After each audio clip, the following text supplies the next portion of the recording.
In the previous video, we looked at how ModelShop can be used to create a complex credit decision model. In that model, we connected the data from a multitude of sources, we created custom calculations and rules to implement our business logic, we generated automated decisions based on that information, and finally, we reviewed the results. In this video, we will look at another feature that makes ModelShop unique, and that is the ability to access the model from outside of the application. Built into every ModelShop model is a RESTful API. This provides an easy yet secure way to interact with your data from other applications, such as a website or a mobile app. To illustrate this, we will continue to look at our credit decisioning model, as well as a sample front-end website that we built to interact with it. Just as a note, none of these applicants are real people, and the social security numbers are fake as well. You may remember in the last video, we generated a table of offers for each of our applicants. We can examine our approvals and our declines visually by looking at a scatter chart to try to find discrepancies on where we may be making mistakes or where we could make some changes in our policy.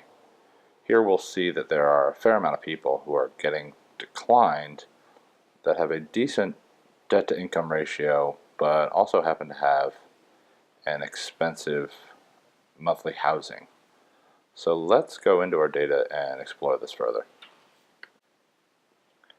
Here we are in our applicant data list, and we've identified one of these cases that we saw in our scatter graph, where there's somebody who has a higher housing payment and is being declined even though they have a low DTI, they have a significant income. It looks like somebody who we would normally be willing to lend to, but for some reason or another, something in our policy is causing her to be declined. So we'll see in our offers that yes, she is in fact being declined, with the reason being in our rule codes that she does not meet the minimum assets for the program, which is $5,000. She's reporting to have actually zero assets. So now that we know the reason for the decline, let's go in and take a look at how the rule is constructed. So we'll see that it's actually taking her assets and adding in a field called equity, and then comparing it to the program minimum. When we navigate back to the applicant data list, we'll see that this particular applicant has a 0 in that equity field, which may be incomplete data. So we can now switch over to our sample application, which we built for this demonstration, and you could build into your existing website. Once we type in the social security number, the unique identifier for our selected applicant, we see the information populate down here. Obviously, in a real web application, we wouldn't have all of that information displayed on the screen, but this is a sample, and I wanted to show how these calls are being made to ModelShop. All of this information is being populated by a REST API call. So as we pan forward through our form, we'll see, just as we expected, the current loan decision is denied, just as we're seeing in our ModelShop application by looking in our offer table, also denied.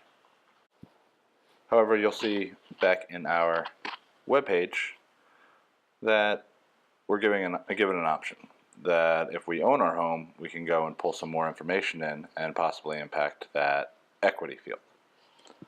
So these are the loans that were pulled out of ModelShop with a REST call. So let's remove one and say that these are the ones pertaining to this particular address.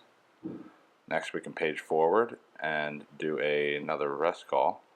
And this is actually a Zillow integration that goes and hits Zillow's outside API and gets a home value for a particular address. And this is a plugin that we've built into ModelShop, which I can quickly show you in the code editor. It makes a simple call to the public Zillow API. And when we click to make a request, you'll see instantly that information come into our application and subsequently into ModelShop.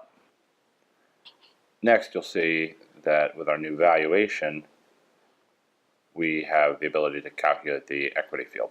And once we accept that, We make a put request into ModelShop, and the equity field, which was previously 0, now has that value in it.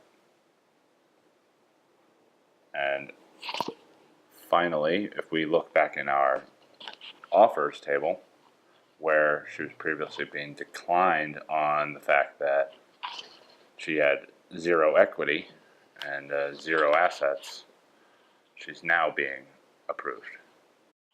I hope that this demo gave you the ability to see how easily ModelShop can be used to not only build analytic applications, but also integrate them with new and existing web applications, and also how easy it is to rapidly deploy new business logic into production systems. Thanks for watching, and feel free to reach out with any questions.